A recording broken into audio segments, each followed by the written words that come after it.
Ce qui est très tendance et ce qu'on fait beaucoup en ce moment, c'est la céramique. D'ailleurs, c'est ce qu'on va mettre aussi dans la villa. Dans la villa ici aussi. Exactement.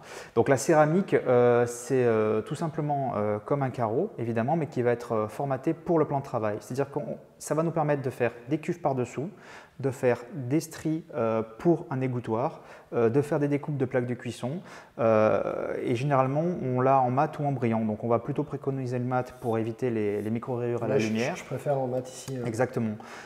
Et donc ça se décline sous beaucoup de tons de couleurs. Vous avez des tons mat, vous avez des tons unis et vous avez après des tons avec du veinage, donc qui reprend le marbre, qui reprend… Donc on va mettre là-haut celui-là. Exactement, c'est okay, celui-là en très plus. Beau celui-là. Futur cuisiniste, salut à toi. Content de te retrouver toujours avec Franck pour cette vidéo sur la cuisine. Donc si tu n'as pas vu la précédente vidéo, on a parlé des 10 secrets pour bien choisir ta cuisine. Franck est spécialisé dans les cuisines, dressing, même le sur-mesure, etc. Donc tu regarderas la précédente vidéo, il s'est présenté, il connaît Patrick en fait depuis plus de 20 ans, ils bossent ensemble. Et donc là on va parler des choix de matériaux concernant les cuisines. Donc ici il nous a amené tout un tas d'échantillons, ça va être très sympa à voir.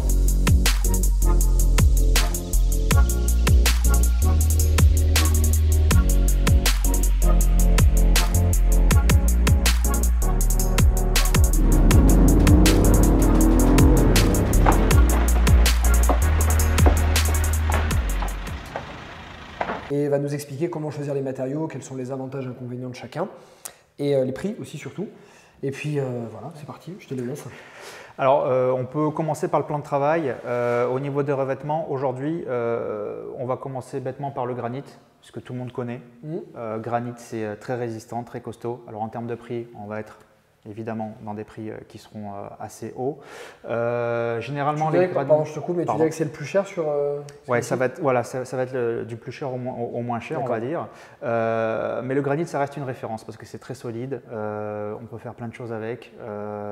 Les gens peuvent vraiment, sans se soucier, faire des choses.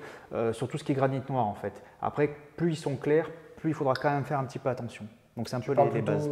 Tâche ou couteau? Tâche, couteau. Quoi qu'il arrive, il ne faut jamais couper directement sur un granit. Il faut toujours avoir une planchette découpée. Ça, c'est valable pour tous les revêtements. Après, ce qui est très tendance et ce qu'on fait beaucoup en ce moment, c'est la céramique. D'ailleurs, c'est ce qu'on va mettre aussi dans la villa. Dans la villa ici aussi. Exactement. Donc la céramique, c'est tout simplement comme un carreau, évidemment, mais qui va être formaté pour le plan de travail. C'est-à-dire que ça va nous permettre de faire des cuves par-dessous, de faire des stries pour un égouttoir, de faire des découpes de plaques de cuisson. Et généralement, on l'a en mat ou en brillant. Donc on va plutôt préconiser le mat pour éviter les micro-rayures à la lumière. Je préfère en mat ici. Exactement. Et donc ça se décline sous beaucoup de tons de couleurs. Vous avez des tons mat, vous avez des tons unis et vous avez après des tons avec du veinage, donc qui reprend le marbre, qui reprend… Donc on va mettre là-haut celui-là. Exactement, c'est celui-là en très plus. Beau celui-là. Et après, dans une gamme qui restera plus abordable, on a ce qu'on appelle les stratifiés compacts. Donc les stratifiés compacts, ce n'est pas du stratifié comme on a l'habitude de voir avec de l'aggloméré. C'est tout simplement des feuilles de papier qui sont mises et collées avec de la résine les unes sur les autres et qui va permettre en fait d'avoir justement une base très solide. Ça va nous permettre, avec cette base très solide, de faire des cuves par-dessous pour avoir un aspect comme du granit en fait. Tu vois, visuellement en fait, on voit quasiment pas de différence.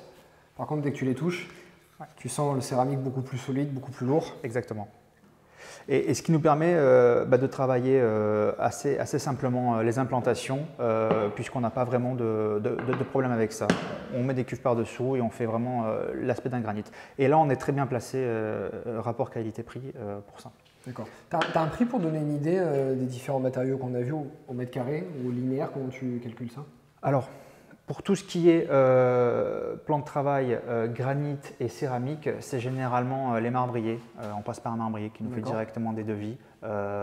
Mais il faut compter environ entre 400, ça dépend les granites aussi au niveau de la couleur, mais on va partir entre 300 et 500 € du mètre carré.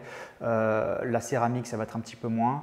On va être aux alentours des 200-300 € le mètre carré et le compact un petit peu moins aussi pour avoir une déclinaison en fait. D'accord, très bien.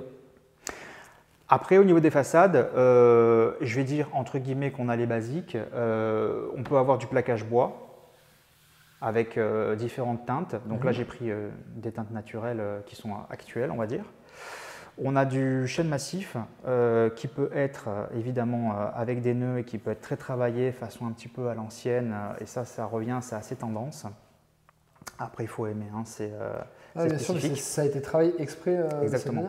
Exactement. C'est bien fait. C'est un style. C'est un style. Mais dans un chalet. Aussi. Ou une belle maison, c'est sympa. Mais après, ça dépend comment on va l'agrémenter en fait. On peut très bien rendre cette façade très moderne en mettant de la laque noire, en mettant un joli granit, de l'électroménager moderne, et de suite, la façade passe mieux. C'est là où il a le coup d'œil de suite et tout. Nous, on voit ça, on se dit, oh, c'est peut-être un petit peu bon vieillot, une belle maison rustique, hein, ça peut avoir son charme. Et pourtant, peut-être, comme tu dis, bien agrémenté, on peut le mettre dans une très belle maison moderne et on ne le verrait pas. Exactement, exactement. Tout est question de choix de matériaux et d'association de couleurs en fait, parce que pour moi, l'un ne va pas sans l'autre, hein, de toute façon. Les laques, mates, brillantes. Alors, c'est vrai qu'aujourd'hui, on va dire à 80% des cas, voire 90% des cas, les laques sont tout le temps mates. On ne fait plus de laques brillantes. Parce que moi les aussi, gens... je trouve que c'est un peu passé, quoi. Exactement. Et puis, il y a le côté aussi nettoyage, traces de doigts. Donc, vraiment, les laques mates ont beaucoup évolué à ce niveau-là. Okay. Après, on va dire qu'on a les intemporels. L'inox, on en a fait, on en fait et on en fera. Donc les façades inox pour avoir ce côté un petit peu semi-professionnel, pour quelqu'un qui aime bien cuisiner, qui veut avoir une cuisine qui sorte un peu de l'ordinaire, que ce soit en façade ou en plan de travail aussi. C'est ce côté un peu restaurant qui peut être sympa, qu'on peut mélanger avec du bois, et là aussi on peut l'agrémenter, on peut le rendre très moderne ou un petit peu, comme je disais tout à l'heure, semi-professionnel. D'accord, ok. On va partir après sur des essences de bois en plaquage où il y a assez de tons de bois qui sont variés. Ça peut être du très foncé avec du noyer, ça peut être du chêne, du plaquage chêne aussi avec du veinage très bien incorporé. Et là justement, là où je trouve que c'est un petit peu plus rustique, justement le vrai bois, le vrai chêne massif où on a le cadre. Bon, ça on en fait très peu, on n'en fait plus beaucoup, mais avec une belle teinte éventuellement, ça peut très bien aller dans des appartements type haussmannien, au niveau des moulures et des corniches, et ça passe assez bien, agrémenté d'une belle cave à vin.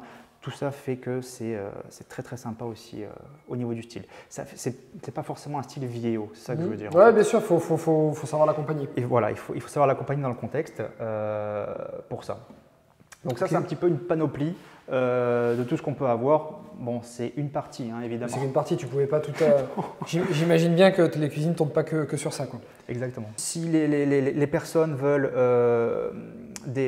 un bon rapport qualité-prix, tout ce qui est stratifié et mélaminé, aujourd'hui, ça a évolué. Ce sont des feuilles de décor qui sont très résistantes. Et au quotidien, on va mettre des coups, tout ça, ça va être assez robuste. Donc on va plus partir là-dessus et avec un stratifié compact, comme ça on aura un ensemble au niveau budget qui sera cohérent pour ça aussi. D'accord. Ok, bah écoute Franck, merci beaucoup. C'est sympa de voir tous les matériaux, enfin une partie des matériaux. J'espère que ça t'a plu aussi. Tu me diras en commentaire si ça t'a plu, si tu as d'autres idées de vidéos aussi. Dis-moi ce qui te plaît tout simplement, comme ça nous on te le trouve. Mets un like sur cette vidéo, ça la mettra un peu en avant. Je te rappelle que dans la description, tu auras les contacts de Franck si ça t'intéresse de faire faire une cuisine ici sur la Côte d'Azur. Tu auras également des heures de formation offertes de ma part, des séminaires sur le crédit, la fiscalité, l'investissement, sur la construction et la rénovation également. Enfin bref, tu trouveras plein de conseils gratuits dans cette description. On te souhaite avec Franck une très belle journée. Et puis je vais tourner une autre vidéo ce coup-ci avec un autre artisan. Voilà. Passe une bonne journée. Ciao, ciao. Au revoir.